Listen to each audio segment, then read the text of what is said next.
दोस्तों, मेरा टॉपिक है ये चारे क्या है। ये चारे जो हाउस रेंट अलाउंस मिलता है कर्मचारियों को, वो बोलते हैं हाउस रेंट अलाउंस। तो ये चारे वो है जो कर्मचारियों के लिए जिसे आवास सुविधा नहीं मिल पाई, विभाग के द्वारा आवास नहीं मिलता है, तो उस क्षेत्र में रहने वाले कर्मचारी को एक हाउस रेंट अलाउंस दिया जाता है, जो वह सिविल में किसी क्वार्टर मकान में करके रेंट पे रह सके।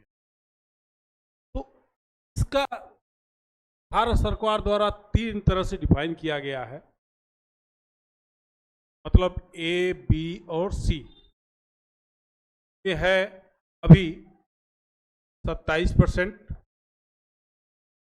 18% और 9%। 3 तरह से डिफाइन किया गया।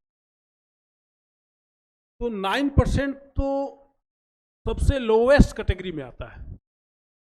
जैसे गांव, कस्बा, छोटे मोटे ब्लॉक, यहाँ पे आप रहते हैं तो वहाँ पे आपको बेचारे 9% के हकदार हैं। लेकिन जब अगर कोई व्यक्ति सिटी में रहता है, कोई बड़ी सिटी हो, उसमें 18% या 27% HRA पाने का हकदार। लेकिन देखिए मुगल साहिब में, हमारे मुगल साहिब में क्या होता है, केवल 9% HRA दिया जाता है, जबकि वाराणसी और मुगल सराय सेम सिटी है। Varanasi, Banaras plus DDU same city है, सेम सिटी है और सेम विकास प्राधिकरण के अंतर्गत आती है। यहाँ पे HRA, वाराणसी में HRA 18% दिया जाता है और DDU में 9% दिया जाता है। 9% जबकि कस्बे के लिए है, छोटा कस्बा उसके लिए है, ब्लॉक के लिए उसके लिए है। मुगल साहिब में HRA 18% मिलना चाहिए, 18% मिलना चाहिए, लेकिन यहाँ 18% HRA नहीं दिया जाता। देखिए एक मुगल साहिब डिवीजन है, डिवीजन बहुत बड़ा होता है, लेकिन जो मुगल साहिब का एरिया है 8 किलोमीटर का रेंज है, जहाँ तक VDA आता है, विकास प्राधिकरण आता है, उस एरिया में रहने वाले कर्मचारी 18% HRA के हकदार हैं। इसके लिए मैं मांग भी उठा चुका हूँ, लेकिन अभी तक 18% HRA दिया नहीं हुआ है भारत सरकार के द्वारा। जबकि VDA वाला बोलता है कि मुगल सराय B क्लास सिटी में आता है, VDA बोलता है,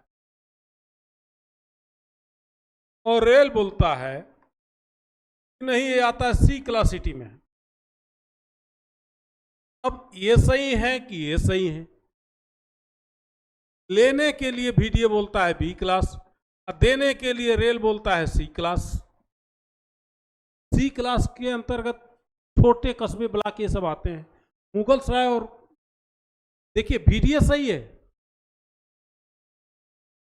VDA के अंतर्गत हम आते भी हैं, नगर पालिका के अंदर आते हैं, VDA के अंदर आते हैं। मुगल सराय में HRA 18% मिलना चाहिए।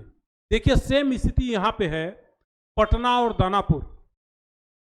जैसे वाराणसी और DDU है, वैसे ही क्या है आपका PNB, पटना और दानापुर सेम है।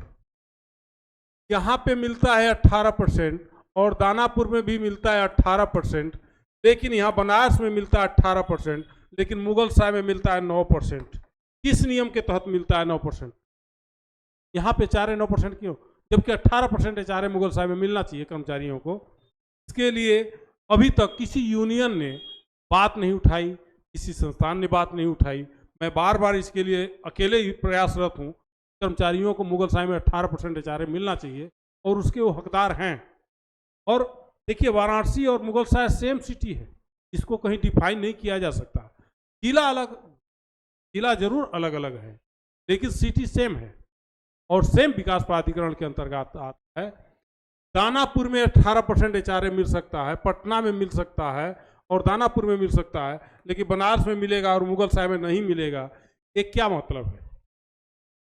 मुगल सराय डिवीजन में भी HRA कर्मचारियों को 18% मिलना चाहिए। ये हुआ HRA पे। मैं मिलूंगा फिर नेक्स्ट टॉपिक के साथ। धन्यवाद।